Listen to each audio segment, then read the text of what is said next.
আমাদের গবেষণা হয় সামান্যই, খুব বেশি গবেষণা হয় না। আমরা এই ওরিয়েন্টেড খুব না। তবে একটা ভালো বিষয়, আমাদের এই যে একাডেমিটা, এই একাডেমিটা তো মূলত শিক্ষামূলক একাডেমি। আমাদের ন্যাপ মানে হচ্ছে national academy for primary education.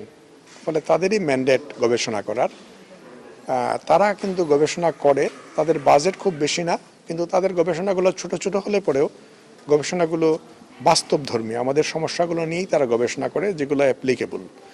এখন গবেষণার ফলাফল বাস্তবে প্রয়োগ করা, এটা কিন্তু যে গবেষণা করেন তার উপর নির্ভর করে না, এটা নির্ভর করে যারা পলিসি মেকার এবং যারা এটাকে ইমপ্লিমেন্টেশন করেন তার উপরে। আর বাস্তবে এটা প্রয়োগ করার ক্ষেত্রে সমস্যাগুলো কিন্তু শুধুমাত্র প্রাইমারির সঙ্গে সম্পর্কিত না, এটা সম্পর্কিত অনেক সময় অন্যান্য মন্ত্রণালয়, আমাদের সামাজিক অবস্থা, আমাদের রাজনৈতিক অবস্থা, টোটাল অবস্থাটার উপর অনেক সময় নির্ভর করে।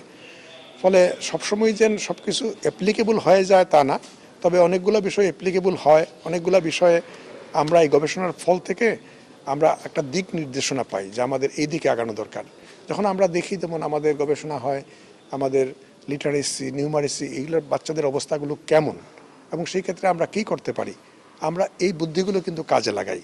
তো নতুন এবং ফিরে আসা গ্রাহকদের জন্য নগদে চলছে ক্যাশব্যাক সহ প্রতিদিন হাজারো উপহার জেতার সুযোগ। হবে আশা আর ফেরা, সারপ্রাইজ সেরা। গবেষণা ক্ষেত্রে আমাদের বর্তমান যা বাজেট রয়েছে তা বাড়ানো দরকার, কিন্তু একই সঙ্গে আমাদের সামগ্রিক সক্ষমতাও বাড়ানো দরকার গবেষণা ক্ষেত্রে।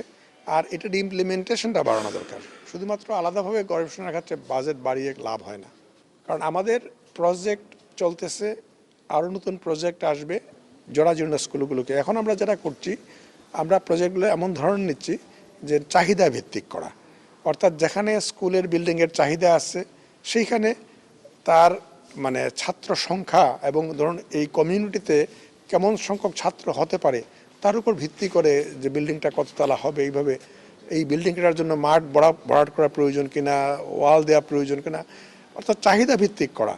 এবং এইভাবে আমাদের প্রকল্প চলমান রয়েছে, ফলে এই প্রক্রিয়াগুলো চলতেই থাকবে। ফলে যে বিদ্যালয়গুলো ধরেন ভবন জীর্ণ রয়েছে বা ভবনের স্বল্পতা রয়েছে, সেগুলো তারা ভবন পাবে, জীর্ণ ভবনগুলা নতুন ভবন তৈরি হবে।